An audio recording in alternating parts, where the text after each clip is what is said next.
Bárbara tinha um sorriso bonito, mas que raramente durava mais de alguns segundos. Aos 36 anos, sua vida amorosa era como uma tempestade sem fim, e não era uma daquelas chuvas que lavam a alma, mas sim daquelas que devastam tudo por onde passam. Desde muito jovem, ela se via atraída por pessoas que, no início, pareciam encantadoras, mas logo mostravam a face dura do controle, do egoísmo e da manipulação. Relacionamentos em que ela sempre terminava menor, esgotada, confusa. Tentou mudar. Jurou 1000 vezes que da próxima vez seria diferente. Mas o ciclo se repetia. Em muitos momentos, pensou que o problema era ela. Chegou até a brincar com amigas dizendo que tinha o dedo podre. Mas no fundo, isso não a fazia rir. Começou a achar que tinha nascido para sofrer, que era destino. Com o tempo, as feridas emocionais começaram a se manifestar fisicamente. Insônia, crise de ansiedade, falta de apetite, uma tristeza persistente que não passava nem com os dias de sol. Foi quando a palavra depressão passou a fazer parte de sua rotina.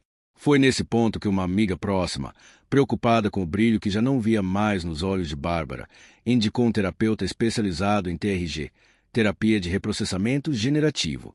Amiga, tenta. É diferente. Ele não vai só te ouvir, vai te ajudar a resgatar o que tiraram de você. Bárbara soltou um riso desacreditado. Já havia passado por tantos especialistas, psicólogos, até um psiquiatra. Nenhum parecia chegar onde doía de verdade. No fundo, ela já havia aceitado a ideia de que o problema era a falta de sorte. Mas algo na forma como a amiga falou mexeu com ela. Talvez fosse o carinho, talvez fosse o desespero. Talvez fosse apenas o último fio de esperança. E então, foi. No primeiro encontro com o terapeuta, ela não disse tudo, como sempre fazia. Mas, pela primeira vez, não se sentiu julgada. Ele não quis saber apenas dos fatos, mas das emoções congeladas. Começou a mostrar que por trás das escolhas repetidas existiam memórias, traumas, crenças silenciosas que ela carregava desde menina. Com o tempo, Bárbara percebeu que não era azar, nem dedo podre. Era dor não curada. Era a ausência de amor próprio ensinada desde cedo. Era o medo de ficar sozinha, disfarçado de apego. Através da terapia, ela começou a reprocessar essas dores. Começou a reconhecer o padrão que sempre levava a repetir a mesma história. E pela primeira vez, entendeu que não era feita para sofrer, era feita para se libertar. Meses depois, a mesma amiga que indicou a terapia ouviu Bárbara dizer algo inédito. Eu sou boa em amar, só não sabia que precisava começar por mim. E aquele sorriso, agora, durava. A cada sessão, Bárbara ia se aprofundando mais em si. As sessões não eram como os atendimentos que ela já havia feito antes. Não se tratava apenas de conversar ou entender racionalmente suas escolhas. Era como desatar nós emocionais que estavam escondidos desde a infância, em lugares que ela nem sabia que existiam dentro dela. Com o terapeuta, ela começou a identificar as raízes profundas de sua dor. A infância invisível. Bárbara cresceu numa casa onde sentimentos não tinham espaço. Seu pai era um homem autoritário, que raramente elogiava, mas era rápido em criticar. A mãe, submissa, sempre calada, dizia que mulher sábia é a que evita conflitos. Ela aprendeu desde cedo a agradar, a se adaptar, a não incomodar. Chorava escondido, engolia a dor com um sorriso no rosto. E assim, sem perceber, desenvolveu a crença de que para ser amada, ela precisava se anular, que amor vinha com esforço. No fundo, Bárbara não sabia o que era afeto saudável. Ela confundia controle com cuidado. Confundia ciúme com atenção. Confundia paixão com dor. Essa terapia começou a mostrar que o que ela vivia nos relacionamentos não era azar, era familiaridade. Ela buscava, inconscientemente, reviver a dinâmica emocional que aprendeu na infância. Tentava, sem saber, consertar nos parceiros aquilo que nunca recebeu em casa: validação, acolhimento, amor incondicional. As crenças sabotadoras. A cada sessão, ela reconhecia crenças que guiavam sua vida. Eu preciso merecer o amor das pessoas. Se eu for verdadeira, ninguém vai gostar de mim. Relacionamentos sempre doem, é normal. Eu atraio o que sou. Logo, sou defeituosa. Essas ideias estavam enraizadas. E, Com o reprocessamento emocional, ela começou a desafiar essas verdades antigas. Começou a sentir, não apenas entender, que ela não era defeituosa, mas sim moldada por histórias que não escolheu viver. O reencontro consigo mesma. Um dos momentos mais fortes da terapia foi quando Bárbara, em um exercício guiado, se encontrou com a criança interior. Aquela menina que chorava sozinha no quarto, que se sentia invisível. Ela a acolheu. Pediu perdão por tantos anos de silêncio. Disse a ela: "Você tem valor.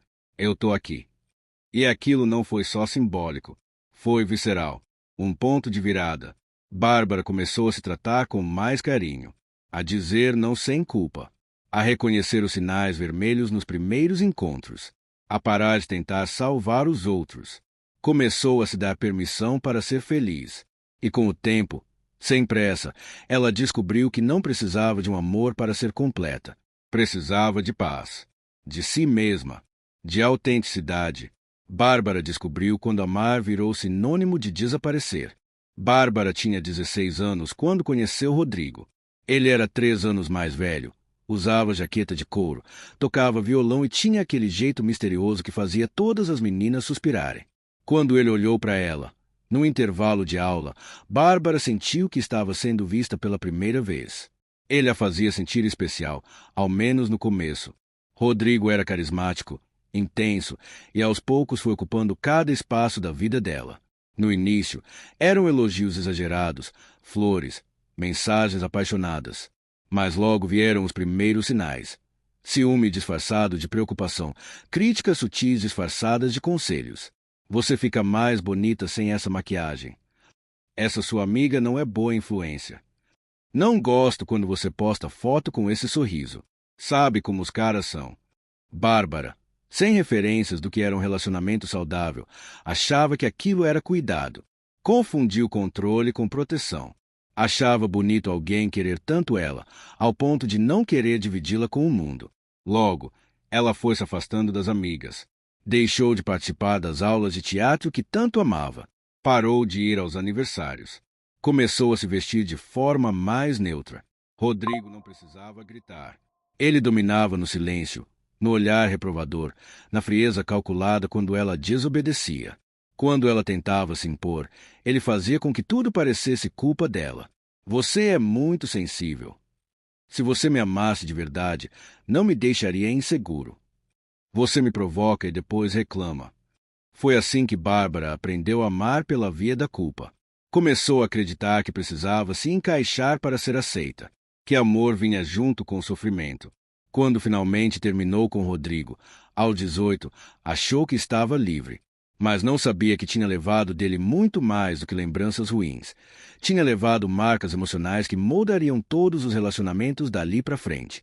O ciclo invisível. Com o tempo, Bárbara foi se envolvendo, sem perceber, com outros homens parecidos com Rodrigo. Narcisistas, manipuladores, emocionalmente indisponíveis. No início, todos pareciam apaixonantes. Depois, vinham as críticas, o controle, o abuso sutil. Ela repetia o mesmo roteiro, apenas trocando os personagens. E o mais cruel, sempre achava que a culpa era dela. Será que eu exijo demais? Talvez eu tenha mesmo um jeito difícil de lidar. Devo ter o dedo podre. A terapia, o encontro com a origem. Ao longo das sessões com o terapeuta, ela começou a acessar as raízes. Revisitou o relacionamento com Rodrigo. E, ainda mais profundo, a relação emocional com o pai ausente e a mãe que sempre dizia: "Engole o choro, menina forte não reclama." Ela percebeu que seu primeiro relacionamento abusivo não começou com Rodrigo. Começou com o silêncio da infância, com a carência de ser vista, ouvida, validada. Rodrigo apenas preencheu um buraco que já existia e cavou ainda mais fundo. Com a terapia de reprocessamento generativo, ela pôde finalmente reprocessar essas memórias, deixar de apenas entendê-las racionalmente e passar a transformá-las emocionalmente. Aos poucos, foi retirando de dentro de si aquelas crenças enraizadas. Amor dói. Se eu me impor, vou perder. Eu preciso me apagar para ser aceita. Ela aprendeu, enfim, a diferenciar amor de apego, cuidado de controle, desejo de dependência. Hoje, Bárbara não se define mais por suas cicatrizes. Ela não tenta mais consertar ninguém, porque entendeu que o amor que ela sempre buscou fora precisava, antes, ser cultivado dentro.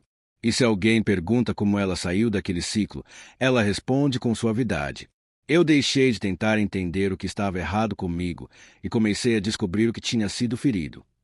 E ali, naquele reencontro com sua essência, Bárbara se libertou, não do passado, mas da necessidade de repeti-lo. Bárbara não diz mais que tem o dedo podre. Ela diz: eu estava tentando amar os outros com um coração que ainda não tinha aprendido a amar a si mesmo. Anos se passaram desde o último relacionamento que a feriu. Bárbara agora caminhava leve, não por não ter cicatrizes, mas porque havia aprendido a tratá-las com ternura. Não se escondia mais atrás de sorrisos obrigatórios. Seu riso era sincero e, quando vinha, iluminava mais do que qualquer sol de verão.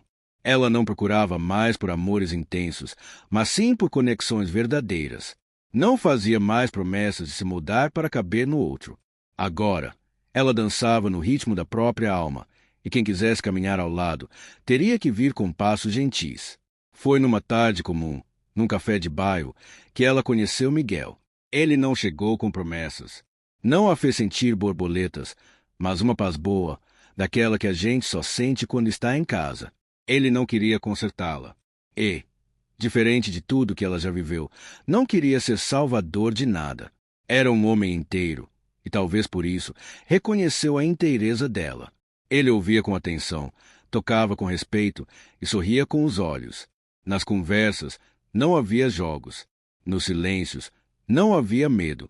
Com Miguel, ela aprendeu que o amor de verdade não prende, não exige, não desgasta.